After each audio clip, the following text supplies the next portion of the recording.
to get the vaccines out, right? Yeah, Life exactly. will get back to normal eventually.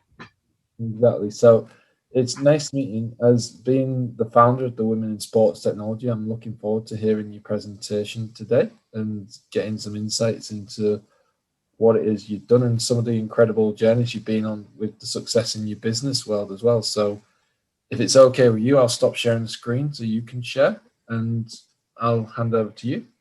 Fantastic. So thank you so much for having me. Let's see if I can get to a good screen here. Can everyone see? Yeah, it's just loading up now. Yes, we've got it full screen and you're good to go. Wonderful. Well, thank you so much for having me. It is, of all the work that I've done in sports tech, I'm always extra delighted when I'm working with soccer people and then also women soccer people. I really feel like we are aligned and we are birds of a feather. The United Soccer Coach Convention is always my favorite event every year. Um, and I've had the honor of working in sports tech, which is such an exploding business now more than ever for much of the last 10 years. So I've worked in a variety of leadership roles. I may already know some of you from my work at Stat Sports. I worked at Sports Board. Naomi, it was really interesting to hear your information on talent identification and recruiting, because I've spent a lot of time in that space here in the United States and the NCAA world as well. So what I'd love to do is give you a little bit of background on women in sports tech. And because we're all women soccer people, I think this is the first time I've offered some of this personal background that I think might be interesting in terms of what drives me to close the opportunity gap, essentially in a business that is super exciting. I know many, we call them enlightened men who would like to hire more women to work on their teams. And then also many women at all stages of their careers who would like to know more about this business and how they might get involved themselves. So a little bit of background. And some of this, I'll just explain to you. When I was a young girl, literally Pele was it. He was the one. He was how I kind of discovered soccer. I had one of these two posters on my wall when I was a young girl, and all I wanted for Christmas was a soccer ball. So what's interesting is, and part of what drives me is there was no competitive soccer for me as a young kid. So I don't mind aging myself. You'll soon hear about my daughters. So it's no secret I've been around for a while, but I was always very athletic and soccer was my favorite thing. And as a result of no opportunity to play competitive soccer, I discovered track and hurdles. And here you see images of me becoming a track runner, and I ran cross country for Carolina. And Ance and Dorrance will tell you I could have played soccer at Carolina, but at that point I considered myself to be a runner, and I hadn't had the competitive environment or coaches or sports scientists or anything that young women have today. So closing this gap is a big part of what drives me. And here's where we led. So the great news is I had two wonderful daughters who I was able to coach when they were quite young. I coached for about 10 years, and it was among the best times of my life. I was president of our soccer club. Here you see Kelly and Darcy when they played for UNC. Kelly ended up playing for the Houston Dash, which was a dream come true. And Darcy went over and played for the Celtic FC and also Östersund in Sweden. So I've been able to kind of live vicariously through them. And this is what I want to do as well now with my work at WIST, is how can we change the ratio, create more opportunity in ways that are very specific, that are not just talking the talk, but also walking the walk. So let me just jump in and give you, from our point of view at WIST, now I want to talk more specifically about women in sports tech. Now that you have a little bit of my background and kind of what drives me to create more opportunity. So sports tech is quite broad, and it's also growing. It's everything from sports performance, but also fan experience and everything in the back office of business and of team and leagues. So we actually describe sports tech very broadly, and you can see a number of the logos of businesses that we work with that support our work at WIST. And we include everything from talent identification, scouting, and recruiting to sports performance and assistive technologies, which is where I've spent most of my career. But fan and community engagement and experience, especially during the time of COVID, right? That's been an extraordinary time for these technologies to really prove themselves and be very valuable to the teams and leagues that were unable to actually put butts in seats for real. Product design and development. This is probably the coolest category. It's innovative footwear and apparel. So these are young women who could be artists. They're into science and math, but also art, and they need to understand that there are careers for them in innovative, footwear and design. And these are the types of role models that we offer to our community. Digital media and content, and then also esports, which is the only sport, one of the few, that actually women and men compete on a level playing field. So esports is growing. It's likely to become an NCAA sport, and we definitely include that in our WIST umbrella. So our whole objective with this organization, we're a nonprofit. We were founded 3 years ago, and our mission is to change the ratio. How do we do it? Our strategy is to grow our community size, engagement, and influence by driving growth opportunities at all levels, by impacting business culture to diversify talent pipelines and also enhance retention. I'll tell you about our work in just a second, but we have specific programs and initiatives that have measurable impact. And like all good technology, data science people, we understand that you can't improve what you can't measure. So what we're about to embark upon is a research project to create some benchmarks so that we do understand today. We know that we've made progress in the last 3 years in terms of diversifying, but how can we actually quantify the number of women and people of color who are in leadership roles, who work throughout workforces, and then also how's retention once they are in that role. So part of what drove me to found WIST was I was literally the only woman in the conversation for weeks on end with every business, organizations. The only woman that I worked with, I found, was my CFO that I hired myself. So I know that experience of being the lonely only, as you call it, as we call it. And how can we make sure that the culture supports that and recognizes that you do need more than one of a minority group generally for the culture to be as productive and innovative as it can possibly be. So stay tuned for that. And what we really address is gender stereotypes that start really early. So we all know that I would speak to myself as a high school girl. I love science and math. I love my sports. There was no role model. There was no mentoring opportunity for me. And this is what we do at WIST, is we offer information and specific programs that do impact and turn around these gender stereotypes as early as we possibly can impact them. So our work includes, really, we've kind of bucketed into 6 things at this point. So we have Wiz Fellowships, which are summer internship programs for college and grad students to do projects that they might not otherwise be able to do inside a really interesting sports tech company or startup. We have a new WIS Network Career Hub, which I really hope you'll all help promote, because this is a place where employers and candidates can find each other. And you'll see many of our featured employers are already in that career hub. It's wisnetwork.org. And I'm going to tell you a little bit more about that in a minute. In 2020, last year, we recognized that really women in sports tech at leadership levels was kind of the top of the pyramid. Then you've got women who are early and mid-stage career that's bigger. College students we're impacting with our internships. But how can we go even younger? And this is, to my point just a minute ago, is about high school girls. How can we go in and show them all the most interesting careers that are available to them in sports tech so that they continue their STEAM education and keep playing their sports? In terms of experiences and events, I'll tell you more about some of the things we do there. We have original content that we call WIS Presents, and we also partner with a number of accelerator alliances. You'll see here the LEAD group, which is based in Berlin and also Florida, where we come in and literally can meet with their founding teams, which are often all white men. And this is not about white men, please, all the white men here. I'm married to a white man.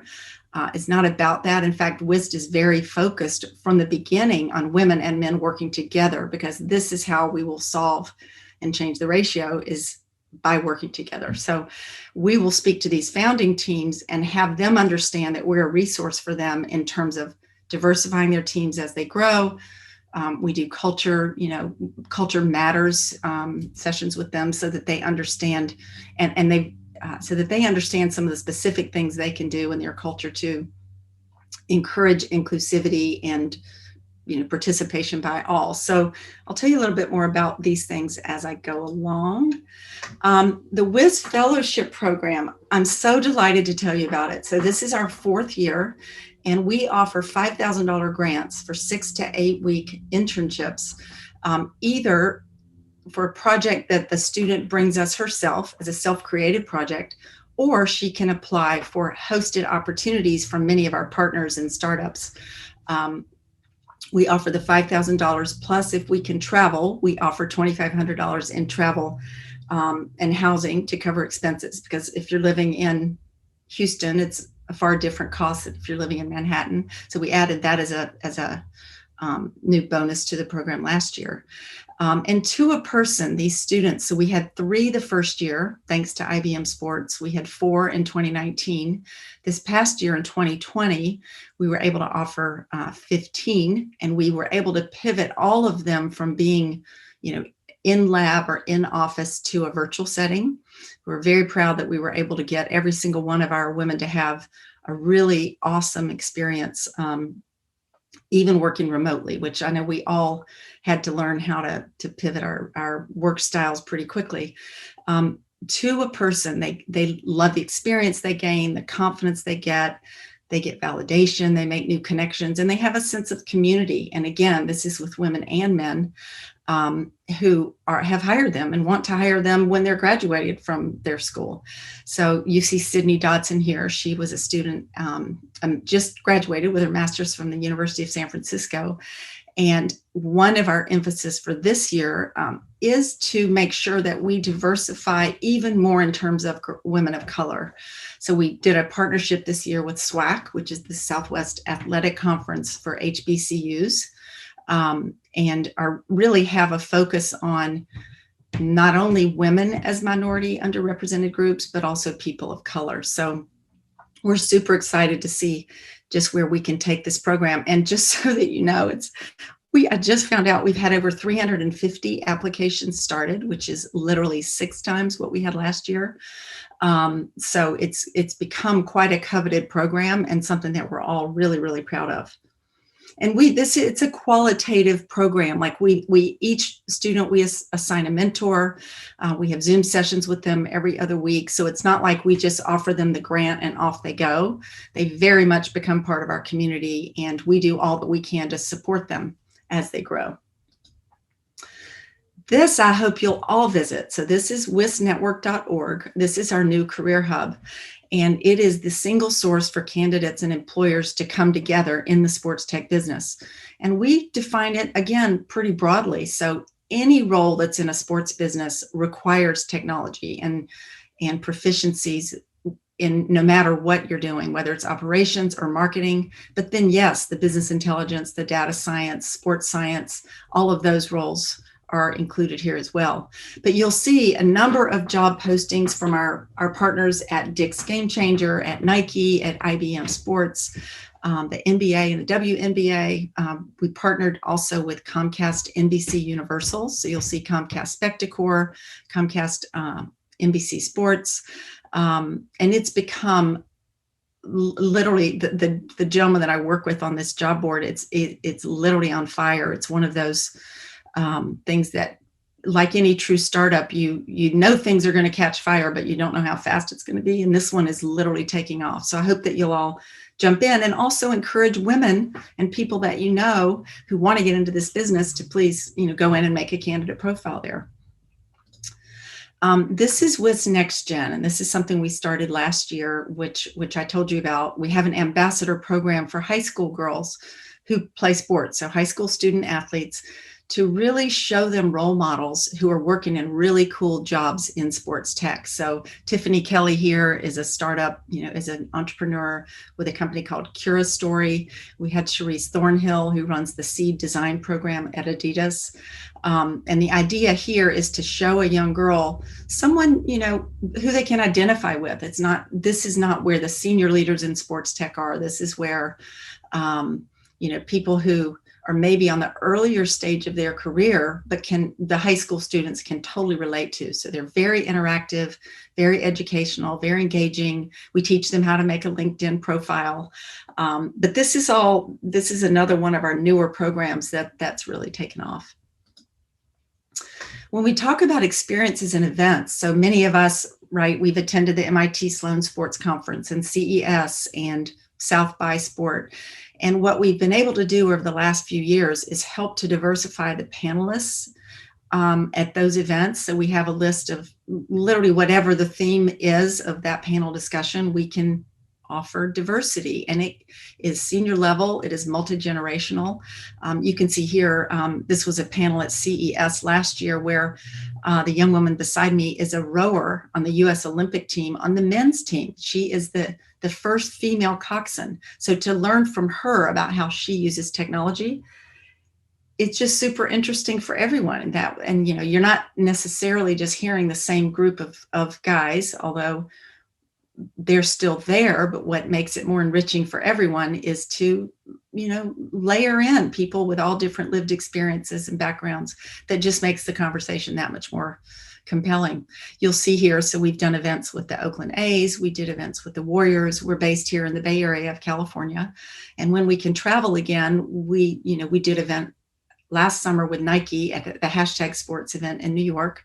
So these are things we do that really do change the ratio and offer networking opportunities, which, as we know, many of these things come to fruition best when you're in person at an event like this.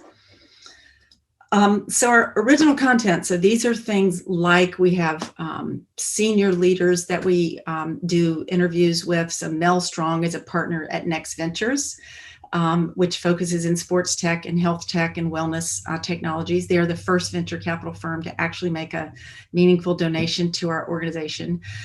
We've interviewed Mel in the Senior Leadership Series. Cynthia Freeland is a friend of mine who is, I met at South by, and she is an on-air predictive analytics expert for the NFL. So what is her journey like? So these are, again, ways young women, you see it to be it. You start to identify with these women who will also tell you that their career path has not been a straight, success, straight arrow line up of success. It gets messy and you will fail. And if you have courage, you will fail, and you just have to fail forward fast. We try to teach and, really mentor all our young women to understand that if you are having courage and putting yourself into new environments, you will fail, and you got to learn from that. It's similar in sports, right? You learn often the most from an opportunity, from a game that you lost, as opposed to the games that you win. So this is what this authentic series is really all about. How am I doing on time? Okay, so our accelerator programs, this is what I spoke to for, I don't know how many of you are founders or familiar with how these accelerator programs work, but they essentially have a cohort of founding teams that are in sports tech. And we've partnered with them, as I said earlier, to go in and introduce all of their founding teams to WIST and the different initiatives that we offer them. We provide role models and mentors for them. And to an organization, it's been remarkable to see how well received everything that we're doing at WIST is, because we provide like real solutions to them when they are ready to staff up their startups, and they don't want to just hire all their same buddies, because then you have everybody sitting around the table with all the same experiences when your customers in most cases are super diverse. Think about the sports world in general. I mean, our goal is to have the sports tech business be as diverse and well represented as the sports business and sports industry in terms of the performers and the athletes themselves as much as possible. These are just some of the opportunities, the benefits of partnering with us. So our corporate partners have the ability to host a Wiz Fellow for a summer internship. They can post unlimited jobs and have unlimited access as a featured employer on our career hub. We have our Next Gen, which Dick's Game Changer and Comcast Sports Tech wanted to co-brand because they have a very strong initiative in their organization to support youth education in careers in STEM, in a STEM path. the Wiz Presents, we, feature our different corporate partners in the variety of our original content and on panels, which I've talked about. And then, of course, there's marketing opportunities where we promote your brand, and our partners are able to really tell the world that they are looking for diversity on their workforces. They're doing more than just talking the talk. So we do all that we can to support our partners back, because we're essentially a ninja army of volunteers. And we can't do what we're doing without their support. So here's our board, which you can see really all of this information on our website. You can see how diverse we are across all avenues and walks of sports tech life. And then the last slide here, I have, oops, I'm sorry, everyone. Hang on 2 seconds. Well, the last slide, let's just go. Here we go. These are our corporate partners, and I'd love to work with any of you out there who are interested in some of these initiatives and participating with us, and really encourage you to please share WIST with all the women in your life, young women, older women who you think might be interested in working in sports technology, but literally as of right now are unaware of all the different opportunities there are for all different brain leads, marketing, operations, finance. There really is a place for every brain lead in every sports tech organization. So this is what we're here to do and what we're doing. And we've kind of exploded right now, and we're coming out of beta ourselves. And I'm more than happy to answer any questions that you might have, Steve or anyone else. And I think that's all that I have to share about WISP for right now, but I'm happy to answer any questions. No problems. Thank you very much for that presentation. It's great to hear such a really sound, positive initiative that's having a positive impact on so many people's lives as well. Like, obviously, given your experience, I know there's a few of the women within our company that would probably be thrilled to try and get involved in, because they are working within the sports sector. How do people go about actually applying for this kind of opportunity with yourselves?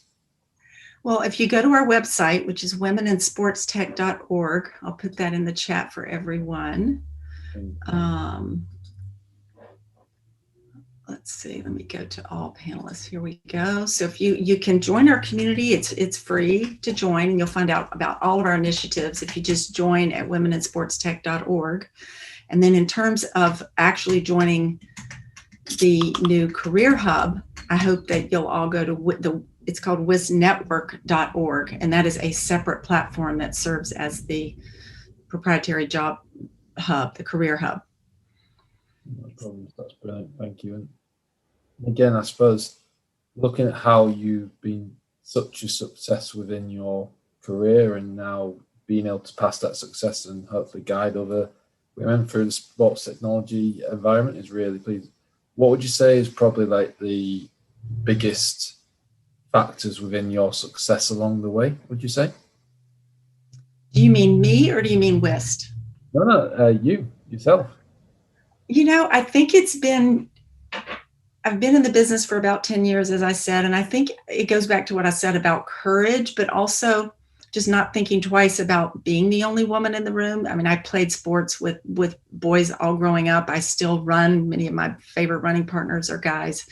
So I do think that just by not being shy of it or afraid of it in any way, and just recognizing that I knew the value that I brought, that I had a very rich background in sports. I understand athlete performance. And I was also lucky along the way to meet really interesting companies that were very, very compelling to me, who I was able to fill a seat that they, didn't have the person who could help build their brand that would be focused toward consumers. I've led product teams. I don't code myself, but at this point, I've learned how to lead product teams and development teams, always with a focus on the customer, because I think product teams, the product is key in any sports tech business, but who is your consumer and how are you presenting it to them in such a way that it is very compelling? I think that's been one of my superpowers, is just to make sure everyone stayed focused on the customer's experience with the technology. And especially for consumer brands, the technology will be buggy. You're going to have times like any app on your phone that it's buggy, but have you built enough community and enough affiliation around that brand so that people feel like they want to help you get better and grow, as opposed to just, having no love for your brand at all and they just delete the app and go on their way. So I think that's one of the things that I'm able to bring to most of the companies that I've consulted for over the years, is that focus on the consumer, and I think our United States market is different. I've worked for companies. Stat Sports is based in Northern Ireland. I've consulted for other companies outside of the US as well as inside the US. And I do think understanding our ecosystem here is really important. I've talked to Guy and the guys at Playermaker. They totally get it. I think and so does Catapult Sports. The brands that are coming in with a focus on finding people who do know this market and who do know women's soccer, makes a big difference in terms of how widespread your product will be adopted. Thank you very much. And again, thank you for the shout out for Guy, our CEO. I'm sure he'll be very happy with that as well. So thank you again for a fascinating insight. And I would encourage any females who are being on the call or watching the recording to go visit the website and get involved if they're interested in the sports tech sector as well. Once again, from everyone at Playermaker, thank you very much for your time and for your presentation as well. Thank you so much, Steve. And this is super important, though. I really would love to encourage every guy on this meeting right now, too, to join us. Our community is about half men, half women. And you will learn a lot by being with us and aligning with being allies of ours. So the only thing I would add is let's make sure that we know men and women are included in this community, because we have to work together to bring about the change. My apologies. Sorry. Yes. Everyone's inclusive. Thank you. That's right. Wonderful. Well, thank you for having me. I hope everybody has a good rest of the day. No worries. Thank you very much, and enjoy the rest of your day as well. Thank you. I do. There was one question. Would you like me to take that, or do we need to go? Yes. Oh, that just came through. Good spot. Yes. Are there any of these opportunities open to people from the UK? Sorry, Ellie, for missing your question as well, by the way. There are. So Stats Perform, which is one of our newer corporate partners, they have a very big presence in the UK in soccer and the EPL there. They're hiring there. FEVO, FEVO, which you'll see on our site, they're hiring in Europe. The Wiz Fellowship Program per se is not open to students outside of the US unless they have a visa to be a student in the US or they are a US citizen. But by joining our network, we literally have job openings from all over the world. So that's a great question. I'm happy that you did bring that to our attention, because we are definitely a global community in terms of job placements too. So thank you very much, and good spot as well. You can tell it's morning your time and getting very close to bedtime my time as well. So thank you. Good spot on that as well. All right. Well, thank you so much. Well, thank you too, and take care.